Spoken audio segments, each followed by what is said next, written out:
Iran has targeted the USS Abraham Lincoln aircraft carrier with 4 ballistic missiles. This is the big breaking news coming in. Remember, the USS Abraham Lincoln had been in the waters there for some time now. They had been stationed there, and now news coming in that 4 ballistic missiles have targeted this US aircraft carrier. This news broken by the Iranian media, Mehr news agency, carrying this news of the USS Abraham Lincoln aircraft carrier being targeted with 4 ballistic missiles. This on day 2 of this conflict that we're seeing in West Asia. Let's go back to Aditya Raj call now for more. And Aditya, this is news just coming in, very big news. 4 ballistic missiles used to target the aircraft, the US aircraft carrier. Well, definitely, Gargi. If true, this is huge. This is massive, and this will have huge repercussions because Trump is not going to take it lightly if the USS Abraham Lincoln carrier has been attacked. Even if it is a small fire or a small shrapnel that has hit there, there is going to be huge consequences both from the United States and Israel. Remember, also, for the benefit of our viewers, there's a lot of disinformation that has been coming in from the Iranian side and overall on the social media from both sides. So we'll have to wait and watch whether there is any kind of a confirmation that comes in from the United States as well on this latest news development that's coming in, because it's a Mehr news agency. It's a state-affiliated news agency in Iran, which is reporting that 4 ballistic missiles hit USS Abraham Lincoln. It's a massive development if it is coming at this hour on the second day of the regional conflict here in West Asia, even as Israel and both Iran are hitting at each other. Israel carried out devastating blow in Tehran on several government buildings affiliated with the Iranian regime. The US also helping out as a cover. Yesterday, we saw the devastation in the morning, and then thereafter, Iranian response, the retaliation that was the strongest in the last 24 to 36 hours. We've seen, of course, devastating scenes from UAE, Qatar, Bahrain, and also Kuwait, where several of these locations where there has been fire, there's been devastation, there have been casualties as well. Now, on your screens is the USS Abraham Lincoln. This is one of the strongest, aircraft carriers that the US Navy has in its possession right now. But if true, if what the Mehr news agency of Iran is conveying is true, it's a massive, escalation also from the Iranian side, which will see a very strong response. There could be more targeted assassinations and, of course, airstrikes that we could witness in the coming hours and perhaps coming days as well, because it doesn't seem like that there is going to be any kind of a ceasefire anytime soon.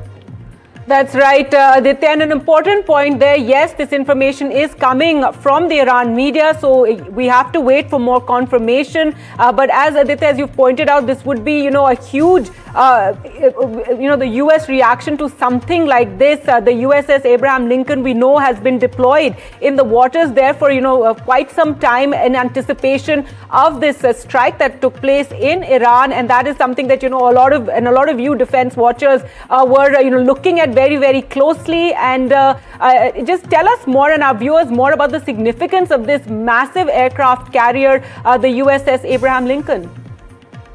Well, it can take in dozens of aircrafts at any given situation. It was moved for the sole purpose of a deterrence against Iran. That's what we know so far. And for at least 4 to 5 weeks, Israel and United States, I beg your pardon, have been working to, in fact, create a map or a situation map of what will happen if there is a strike against Iran or a deadly blow of this magnitude where the Iranian regime, Supreme Commander, Ayatollah Khamenei is in fact eliminated. And that's what has happened. The US and Israel have been playing out this for a very long time on the board. And of course, in this particular situation, the latest coming in from the Mehr news agency is that the USS Abraham Lincoln has been attacked. There's no confirmation so far from the United States or Israel. We'll have to wait and watch what kind of damage has happened, if at all, there's been this attack from the 4 ballistic missiles. Because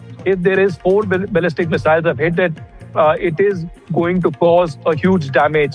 So we'll have to wait for confirmation and perhaps some visual evidence also to corroborate this and confirm this. But if true, it's a massive escalation that could see a magnitude and the scale of the attack from the Israeli and the American side increase manyfold against Iran. That's right. Vishnu Shom also joining us for more on this. And Vishnu, that is the big breaking news. But as Aditya pointed out, this is being reported by the Iran media, the Mehr news agency. But Iran is claiming that it has targeted the USS Abraham Lincoln with 4 ballistic missiles. So basically, this is, as Aditya mentioned, a very big escalation if indeed this news is correct. You've got an image of the USS Abraham Lincoln over there. It's a nuclear-powered aircraft carrier. It has a crew of 5,700. I repeat, 5,700 people on board. The Iranians, for a period of time, have been developing ballistic missiles which can be used against moving maritime targets. In other words, ships.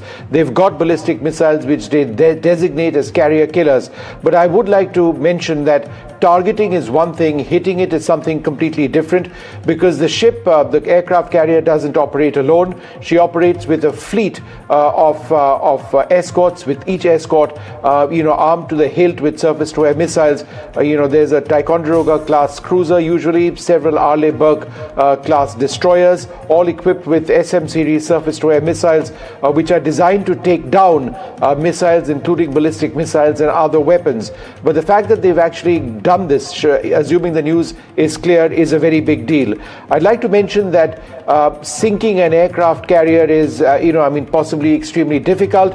However, disabling an aircraft carrier is far simpler. So even if there was damage on this gigantic ship, then she would not be able to deploy her F-35 fighters or her FA-18 Hornet fighters. She operates close to 80-85 aircraft, fighter jets, several squadrons of them, F-35s and F-18s and EF-18s as well, but also helicopters, AWACS aircraft, and standard C-2 transports. So that being the case, it's something that we're going to have to watch out for and see if there is a reaction from the US Navy. Remember, targeting is one thing. Getting a hit on a ship as big as this, given the escorts that she has, is something completely different. She's one of 2 carriers, each carrier with its escorts. It's a carrier strike force. 2 of them have been deployed in the Persian Gulf. Presently, there is one off the coast of Israel, in the Mediterranean. So this is huge news coming in if indeed an American aircraft carrier has been targeted in this manner. All right, we're also now joined by Ryan Bole, a senior Middle East analyst, James Bowden, a Middle East combat and warfare specialist, and Sanjeev Ori, media professional from Dubai. And I'd like to get your reactions to this news. Ryan Bole, first to you, your reaction to this news, the possibility that the USS carrier has been targeted by Iran. Even if this story isn't necessarily true this time, it is what we would expect out of the regional war escalation ladder, where we're slowly seeing the Iranians work their way up to the most extreme targets that they can manage. We've already seen them go after civilian infrastructure, U.S. military bases, the entire GCC, and of course, U.S. warships have always been on that part of the escalation ladder. Even if the Lincoln wasn't targeted this time around, I would expect it to be targeted in the near future, and perhaps with an even larger barrage than this. After all, we're in the no-holds-barred phase for the Iranians after Khamenei's assassination. I think that every viable scenario and every viable target, the Iranians will be trying to go for until this conflict comes to an end. That's right. And James Bowden, should this be true, we can expect, a swift reaction from the United States. Already President Trump has spoken about and has warned Iran on trying anything and said that, you will see a reaction like none other. That is accurate, and it would be interesting to see what the United States would choose to do as a response. Right now, we seem to be at a very high operational level as far as assets deployed against Iran, and so it's a little bit unclear what an escalatory response would be to an attack on the Abraham Lincoln, which, again, a lot of provisos on this, because yesterday Iran issued a similar statement that it had attacked a United States ship, and that actually ended up not being accurate. And so, it's very questionable. The Abraham Lincoln has a lot of high media visibility, and so announcing this kind of thing is definitely, as we are seeing, something that will grab the attention of the media and the world's attention. So again, very interesting if it has happened, but it's still very uncertain how the United States would respond because they would see this as a normal part of that escalatory ladder. That's right. Sanjeev Ori, we want to get you in on what is happening currently in Dubai. There's a lot of concern. There's been a fresh wave of drones and missiles, headed towards towards the Gulf countries and the UAE. What is the situation right now? As you can imagine, a lot of concern here in India.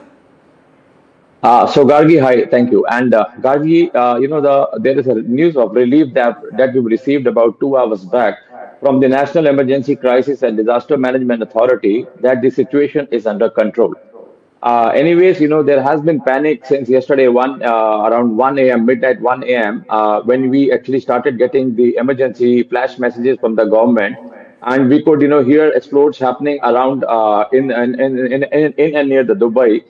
And all the people were on the road. There was a lot of panic today morning also. The people, being a Sunday, definitely there was not rush on the roads and everywhere.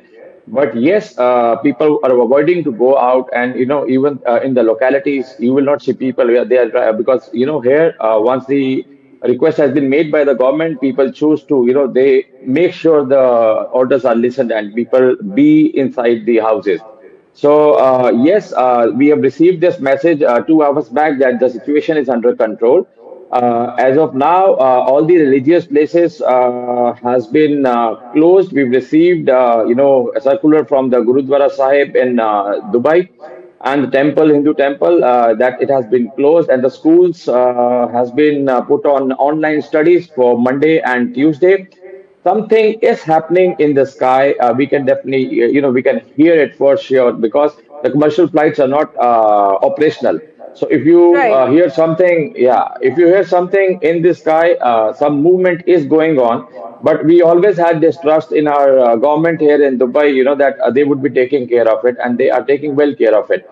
As a citizen, I mean, as a resident of Dubai, we feel safe, and definitely things are in control, and the citizens and the residents of UAE, they are safe. All right. Well, good to hear that, from you, Sanjeev Ori. But coming back to the situation, Ryan Bol, a day after we're seeing, a day after the Israel and US attack in Iran that took out the Supreme Leader, Khamenei, now we're seeing the sort of response coming from Iran. Do you feel these strikes really achieved what it, set out to, or in fact, has achieved a result that they wanted to prevent, because of Iran is vowing vengeance, vowing revenge? We've also seen an interim committee come into place after Khamenei was removed.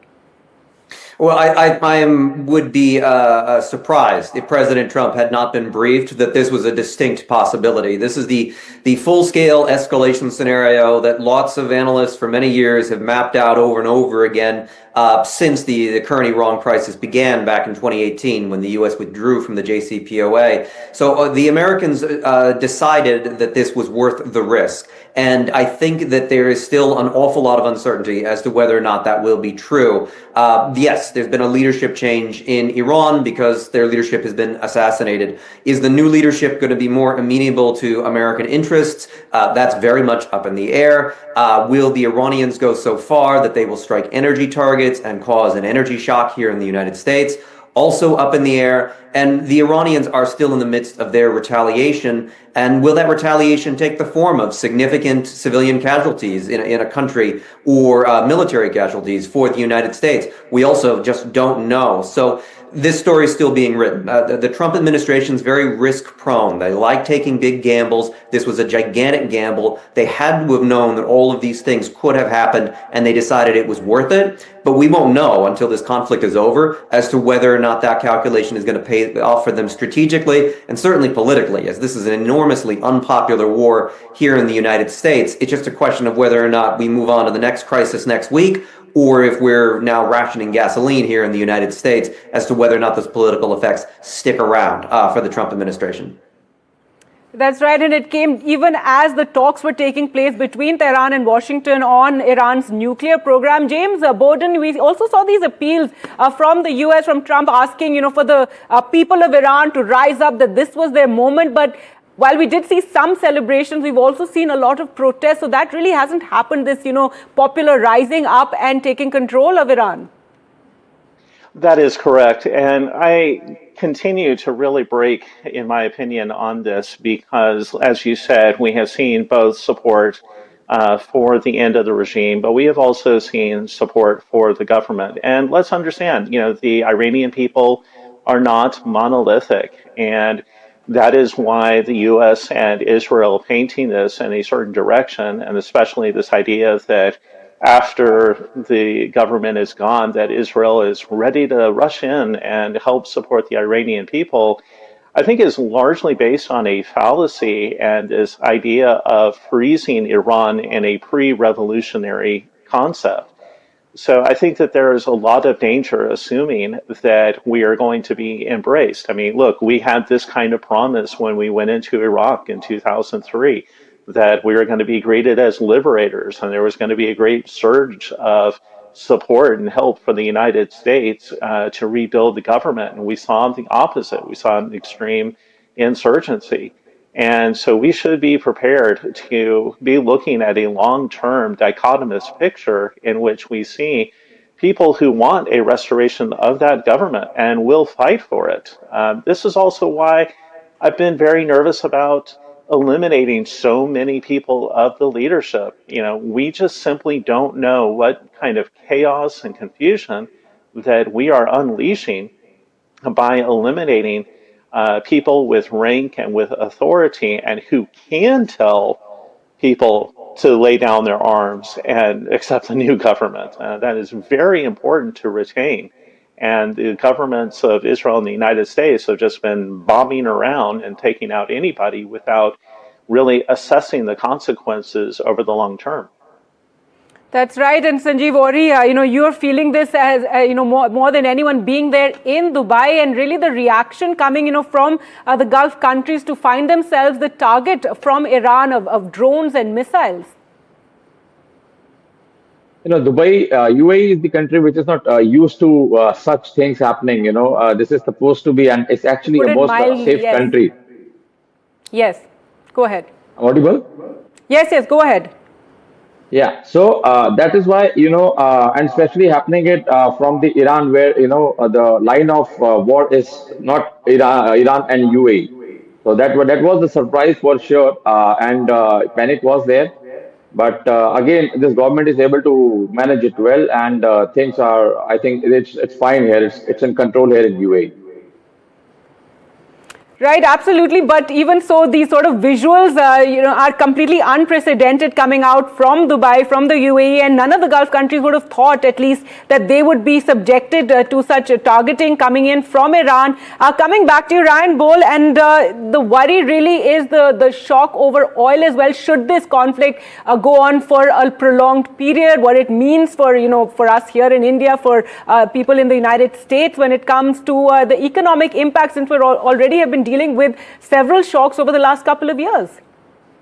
Yeah, and that's the global effect of this war. That is, it's on the table. But oil traders they're pushing the price up as we speak, and we would expect that tomorrow prices will go up. We're not at the energy shock yet, in spite of the Revolutionary Guards closing the Strait of Hormuz, and that's because supply hasn't been permanently interrupted yet, or at least for the long term. As we're seeing some tanker reports of tankers being targeted, or the Iranian Revolutionary Guards threatening them, that is an important indicator of whether or not we move into a very high oil price scenario very quickly. But that is what we still need to see. And again, it's on the table. It's right there with the U.S. warships being targeted, civilian centers being targeted at scale. Energy targets are part of Iran's escalation ladder. They're moving in that direction. I think it's a question of when they decide to do it and at what scale, because there are gradients of this. They can carry out a major attack on an energy facility like, say,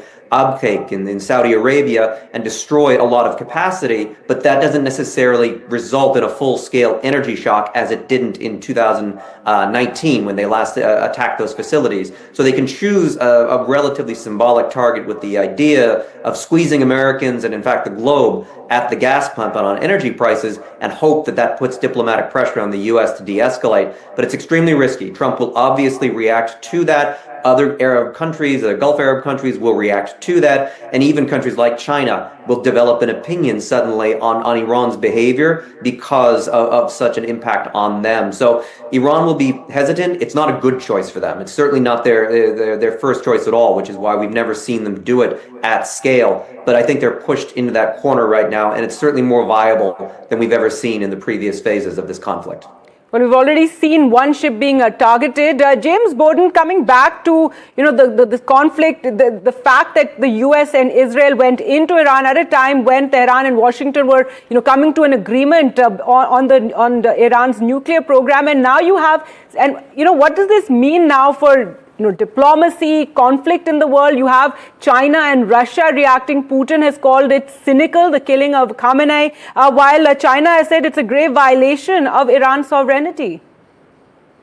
Well, I'd like to comment on something real quick, and that is that I think that the Strait of Hormuz issue has been overinflated. And yes, it is a concern, but the United States has such significant power and material in the Strait of Hormuz, in the Gulf of Oman, that any disruption, any closure is only going to last for a very short period of time. We're not going to see a long-term occupation. I mean, even the United States back in the 1980s was able to quickly address Iranian as well as Iraqi attempts to shut down the entire Persian Gulf and deny that.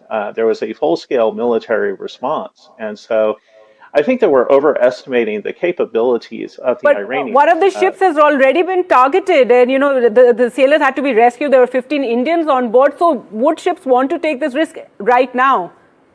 Yeah, I mean, there's no minimizing that ships have been targeted. I don't deny that. I'm just simply saying that the breathlessness and the fear over the shutdown, I think, is being overstated and overdrawn because the power of the United States Navy, I mean, these carrier groups possess, and don't even forget about the submarines, along with the surface escort ships, the immense firepower that is carried on these carriers.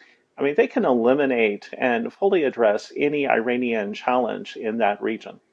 As far as the diplomatic aspect, yes. I mean, this was something that I had many discussions with colleagues on after the June war. I mean, the United States is in danger of losing a large amount of credibility when it seeks to have peace agreements and to enter into diplomatic talks. And now countries have to look over their shoulders and wonder if this is simply a prelude to an attack and just trying to gain time. And that is a very bad image for the United States, and it's also very bad for our long-term interests because we may have some genuine issues that can be resolved diplomatically, but now countries have to be significantly worried that it's not a credible process and that to engage in it is simply going to be meaningless because we know that we're about to be attacked. Well, we'll leave it there. Thank you so much all, Ryan Bohl, James Borden and Sanjeev Auri. Thank you for joining us, Sanjeev Auri. Do stay safe there in Dubai. We'll slip into a short break on the other side. All the very latest. Do stay with us.